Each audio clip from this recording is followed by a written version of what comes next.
Hello children, we are back to our last chapter, that is more about internet. In the last classes, we have discussed the history of internet, assessing the internet, common terms associated with the internet. Today I am going to discuss with you the email service provider. Okay, let's start our today's topic.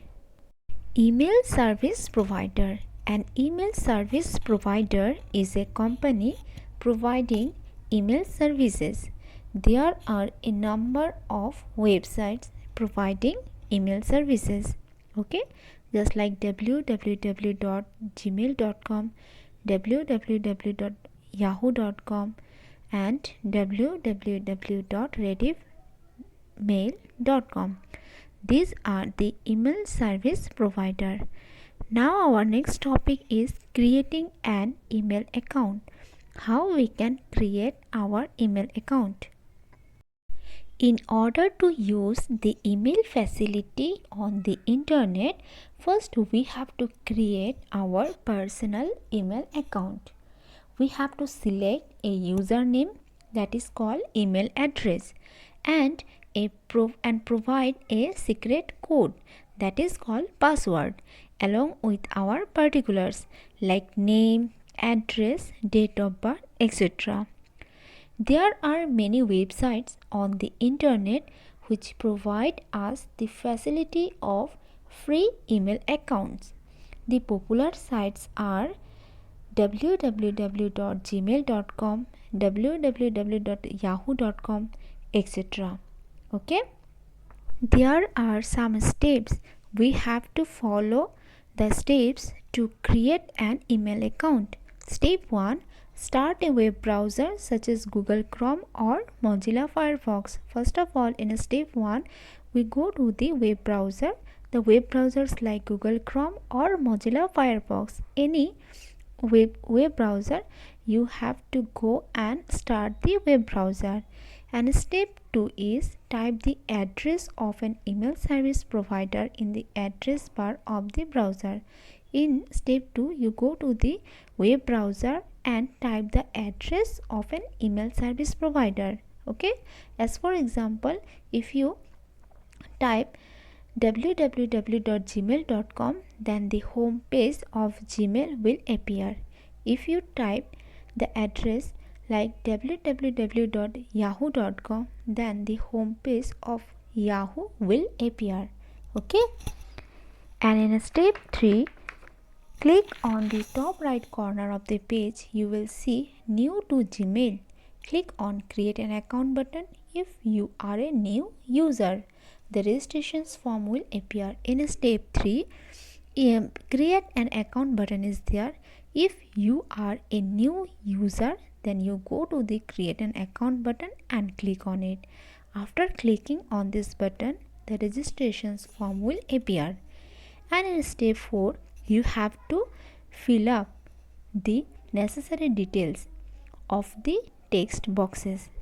And step 5, you go to the create my account button and click on it to complete the process of registration.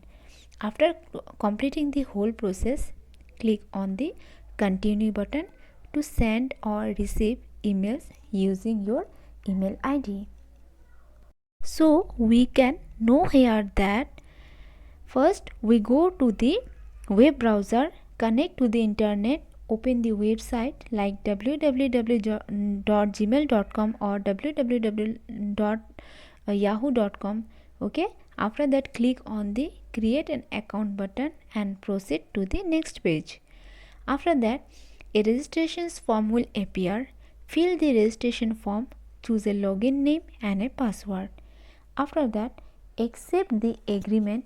An email account is created if all the entries have been filled properly. So, these are the steps we have to follow to create an email account. Using the email ID. After creating an email account, it can be used to send and receive emails. To use the email account, one must log in using email ID or username and a password. The login or sign-in system of different mail account may differ, but they all have the basic features. Sending email. How we can send our emails to our friends or relatives. There are 3 steps. In step 1 is click on the compose message button. And step 2 is fill in the text boxes. The CC and BCC fields are optional. And in step 3, click on the send button to send the email. The email is sent immediately to the specific addresses and a message is displayed informing that your mail has been sent. In step 1 is click on the compose message button. First you go to the compose message button and click on it. Okay. So to compose a mail, one has to click the compose options. It will open a new window with the following components. You see here, first you see 2. Here we can type the email address of the persons whom we want to send the email. So CC, in this field, one can specify the address of the persons to whom one wants to send a copy of the email. The email address mentioned in this field are visible to all the recipients of the email, and it is called CC, means carbon copy. CC stands for carbon copy. BCC stands for blind carbon copy. It is also used to send copy of the mail to several people.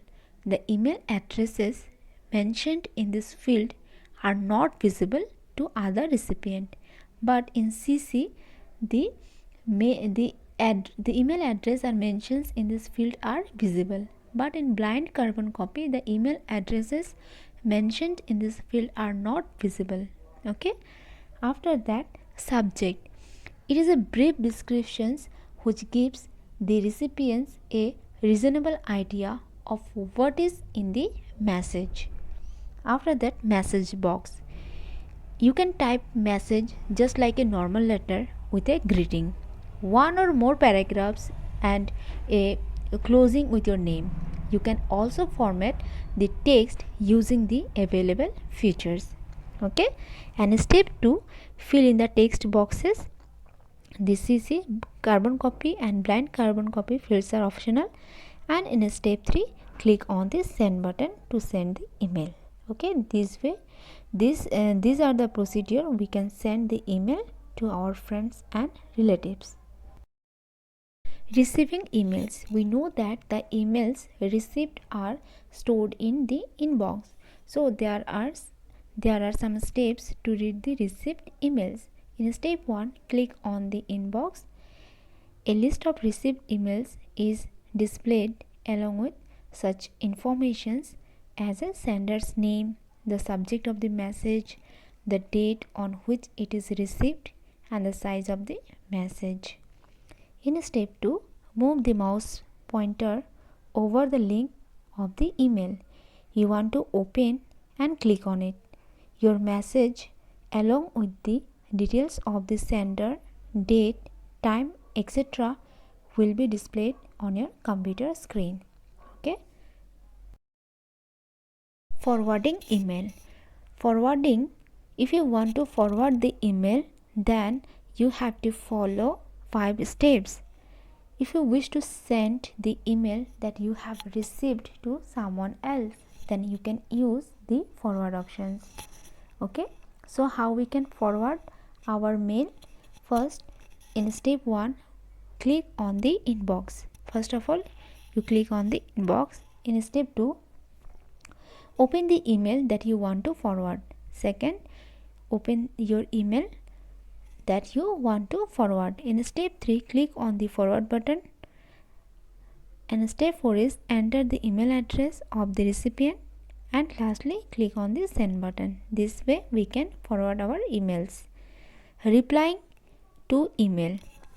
If you want to reply emails, then you can reply to emails by including the original message in your composed message. Okay, there are 3 steps to replying your email. So step 1 is click on the inbox. Step 2 is open the email that is to be replied and click on the reply button. And step 3 is compose the message and click on the send button. Deleting email. How we can delete our emails? You can delete any received email message either after opening it or without opening it. So follow the steps to delete an email. Step 1 is click on inbox. First you have to click on the inbox. Second, select the open the email you want to delete. Okay. Second, you select or open the email which you want to delete, and lastly click on the delete button. This way we can delete our email. Logging out of an account. The process of exiting from an email account is known as signing out or logging out. You should always sign out to prevent the misuse of your account. So to sign out of any account, click on the sign out button. If you want to logging out or sign out of your account, then you have to go to the logging out or sign out button and click on it. Okay, this way we can log out our account.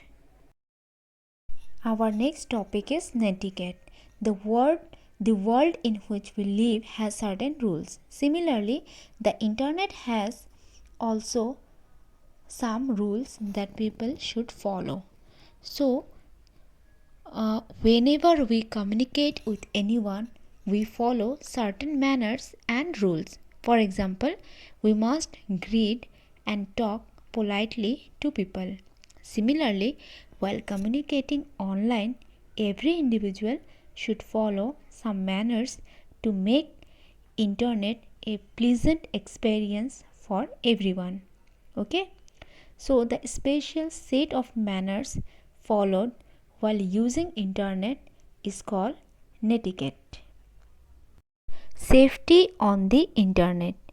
The internet is useful and fun to use. However, it may be dangerous in certain situations. Okay? Don't share your personal informations like name, address, telephone number, details of parents or any other things over the internet. Sharing your personal pictures or videos with any unknown persons over the internet can be extremely dangerous. So, don't send your pictures or leak personal informations about yourself or your family members like name, address, contact number, okay, without seeking your parents' permissions. Secondly, don't ever respond to any kind of information or message that makes you feel uneasy. Never share your passwords with your friends as they might use it for incorrect means. Always share your activities on the internet with your parents. And if you ever come across any information that makes you uncomfortable, share it with your parents right away. Okay?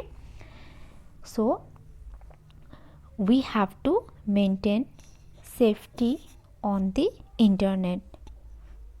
One important thing is that if you are constantly harassed by anyone on internet or on social networking website like Facebook or Twitter, never hesitate in reporting your problem. It is always advisable to inform your parents and ask for police to help. Okay? So these are the tips to keep in mind when one is online, and always be safe on the internet. Okay? So hope you understand. Thank you. Thanks for watching.